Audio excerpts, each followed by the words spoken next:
Welcome back to another Majin at the Movies. Today we are joined by our special guest, ShepBandicoot, Hey everybody, I am one half of the duo known as ShepBandicoot. for what is one of my favorite movies to come from the Happy Madison Productions crew, even though Shep and I have some disagreements about it. And unfortunately, I have been dragged here to talk about Dickie Roberts' former child star. This movie is kind of weird for me. It's better than I thought it would be, but at the same time, I mean, for a comedy movie, this does have a lot of depth and elements to it, especially to the characters and the plots. So if you're all ready, let's sit back, relax, and talk about this Nucking Futs film. The plot for Dickie Roberts is truly amazing, but also kind of fucked up. It does a wonderful job of capturing what the child star industry is like and what kind of problems and struggles that child star can face in their adult life. Dickie Roberts' former child star is set in Hollywood, California, and follows Dickie Roberts, a former child star whose fame has run dry but continues to try to gain the spotlight again. all it really is just him trying to get a movie part for Rob Reiner. Not exactly a high bar, but that's pretty much it. He tries to live as a child for 1 month just so he can get the idea of what it's like to have a childhood wonder. After learning about a potentially powerful film role, Dickie decides he only has one thing to do and hire a live-in family, so that way he can relive his childhood and have a normal one. Because you can't have an adulthood without a normal childhood. I mean, I'm an adult, right? I just gotta ask, who was this movie for? I don't mind David Spade as an actor, but this is just weird. Nothing about his performance here made me laugh at any real point. It's just the idea was really absurd. I'm surprised that this actually made it to script. It feels lazy, it feels boring, and it's super convenient when it needs to be.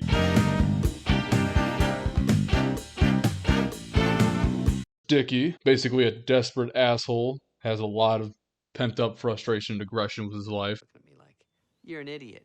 Well, get in line, sister, because my ex-girlfriend says you're a loser, and the casting director says you're washed up, and my mom says you're an embarrassment, and the guy in the street says you suck, and I said, no, you suck, and he says, you suck, dude, and I go, no, you suck, and he goes, you know you suck, and I go, no, I know you, everyone says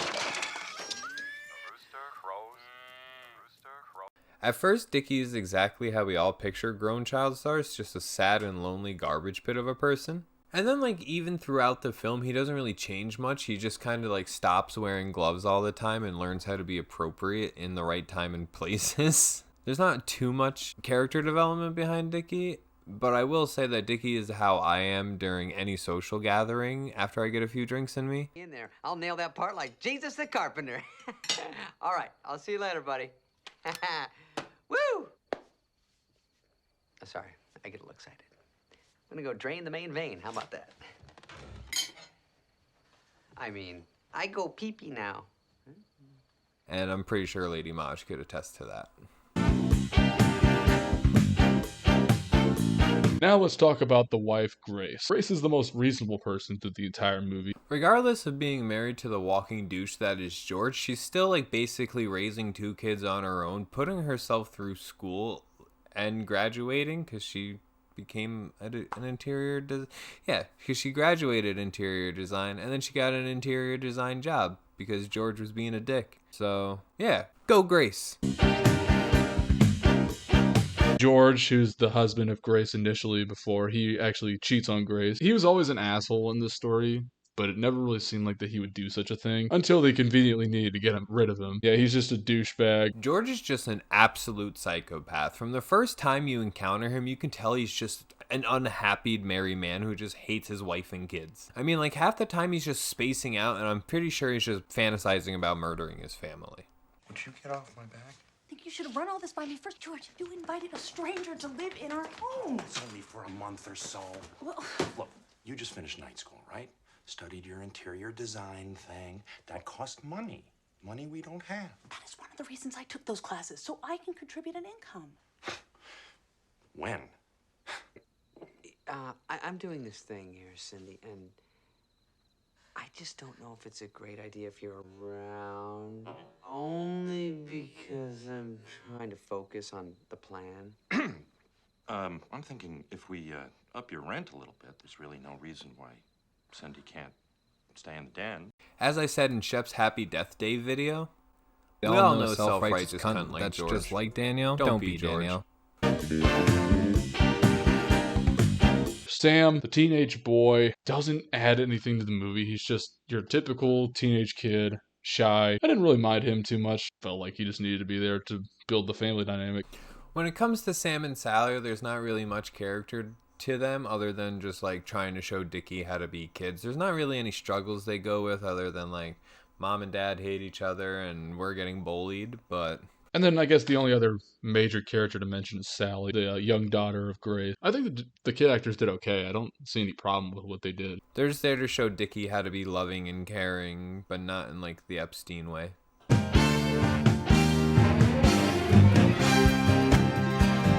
Even though Sidney is the worst talent agent in all of history, you can tell he really cares about Dickie. As soon as Dickie tells him that he's super serious about landing this Mr. Blake's Backyard audition, he really goes all the way to get it. He's fighting with security, he's breaking in the offices, he's like going all he can to try to get him. Sidney is Dickie's agent. He's been in a lot of other different movies too. I think he's fine. I think the role that he's given is pretty good for him here. He gives a lot to the movie, and his character is just downright insane. Literally trading a kidney so that Dickie could get the audition is fucking retarded. He even makes a trade deal with Rob Reiner for a fucking kidney to get him this deal. Sidney loves Dickie and wants to see him back on top. Some may argue it's just because he wants the money, but I think he truly cares about Dickie.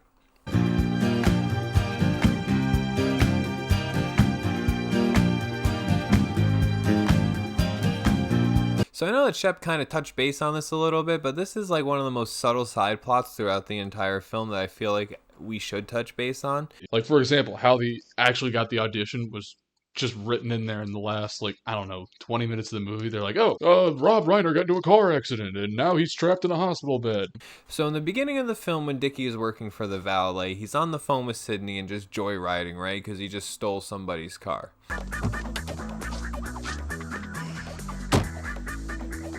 You know what? You never get anywhere unless you bend the rules a little bit.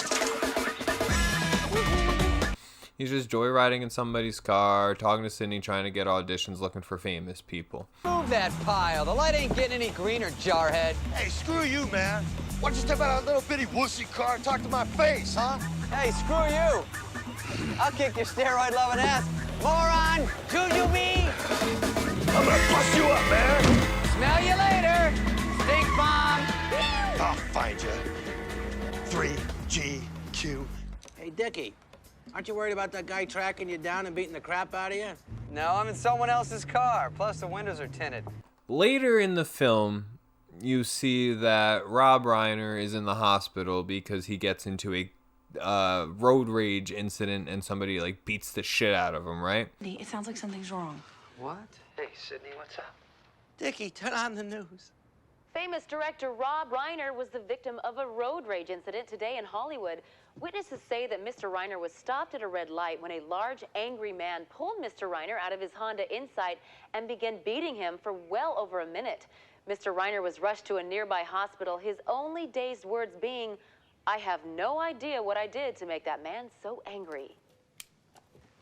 So go back to the moment where Dickie calls the guy a jujube. You see him take out a pen and start writing the license plate number down. That turns out to be Rob Reiner's car. Come on, buddy, let's go. Oh, it's him, it's Rob.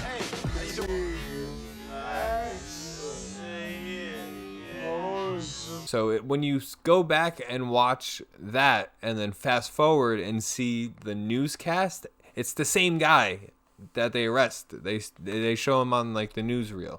So that's a very subtle side plot, and I feel like a lot of people could miss it.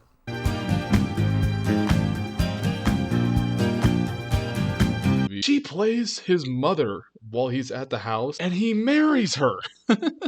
By the end of the movie, he marries her. That's weird. I don't know if that's weird to anybody else, but to me, that's weird. You spent the entire movie being Dickie's fake mom, and now you're his... Oh, God. And yeah, there's nothing, physically wrong with it, thankfully, but... I don't know. It's just a weird mental picture. So as Shep mentions, the dynamic between Grace and Dickie is kind of fucked up. I mean, yeah, I guess that's supposed to be his mom or whatever, but you can literally go on Craigslist and see people asking for the same exact thing for $50 in a case of beer. So I wouldn't be too surprised As the movie progresses, you can see the subtle change from like the mother-son stranger kind of living in my home dynamic to like her actually seeing what a good person Dickie is. But I guess like if you think about it, Dickie had a really bad relationship with his mom, right? So maybe this is like him trying to replace his mom with Grace B. I think I'm just thinking about it too much now. Going down the rabbit hole. Watching David Spade absolutely roast the shit out of those kids is fucking gold, and I'm gonna play the entire scene right now. You creeps. What did you call us, you little bitch? Whoa, whoa, whoa. You just said the wrong thing to the wrong little girl, Captain. What does she weigh, 20? What do you weigh, 2,000? You want to pick on her? Why not pick on me? You bastards want to go toe-to-toe with me? I'll go wata wiggle on your ass. Huh? Huh? What? I don't understand words. I'm a dum-dum. Is that red hair or did someone light a fart off your mouth? Hey! Hey, don't you mean oink? Little piggy, shouldn't you run off to the market? That was crazy. Now the crowd's turning on you, and that sucks. Tell you what, listen. Red, Tubagoo, Freak of Nature, why don't you guys run home, pee your pants, cry your eyes out, spank each other's chubby little butts, get up, have an ego, run back here, and we'll do it all again. Because I like working out in you puke-stained little punching bags. Achoo! Now beat it. Yeah. Get out of my way! Damn Finney's way cooler than any of you will ever be. What a joke. Oh, yeah! I do appreciate that they brought Michael Bufford into this movie. I just found that pretty hilarious at first. David Spade as a performance in this movie, his comedy is hit and miss for most of it. So I actually remember being a kid. I remember being a kid and watching this movie, and then I went over to my best friend's house, and he had a slip and slide. And for some reason, like, I don't know if you guys ever use a slip and slide, but they don't really work that well unless you have like a shit ton of water on them. But even then, you kind of just like are bouncing on the hard ground and then just stop. So after seeing Dickie Roberts and the oil scene, I said, let's go grab some cooking oil. I am a pasty Irishman, as you can see. So I burned hard. For all you people out there that want to try that, don't do it.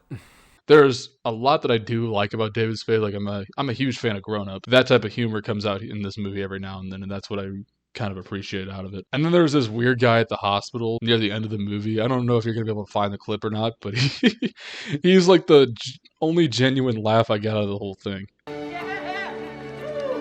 I got it, baby! Come here, doggy! I got it! Congratulations. Is it hot out here?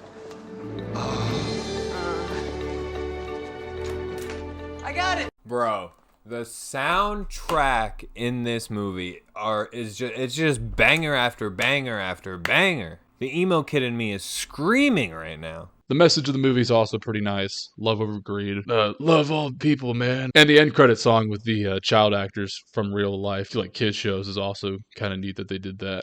We love being child stars on your television.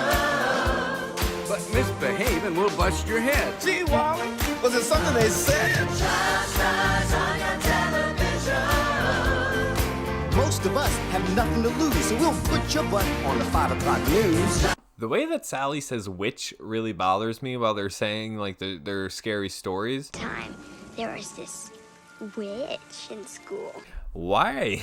Overall final thoughts of Dickie Roberts. I think it's an okay movie. It's just a middle of the road type of movie. For me, I'd give it about a 5. Maybe less than that, but I feel pretty generous today. It's not my cup of tea. Thank you again to Majin for having me on for this, even though you made me sit through a David Spade movie. And yeah, that's pretty much it. Don't do drugs, kids. I think that's going to cover it for our Dickie Roberts review today. If you want more Shep, check out the description or click on the screen to watch our Happy Death Day review that we did over on his channel. Thank you, Shep, for collabing with me and being a part of this video. Don't forget to subscribe and turn notifications on so you know each and every single time a new video is uploaded.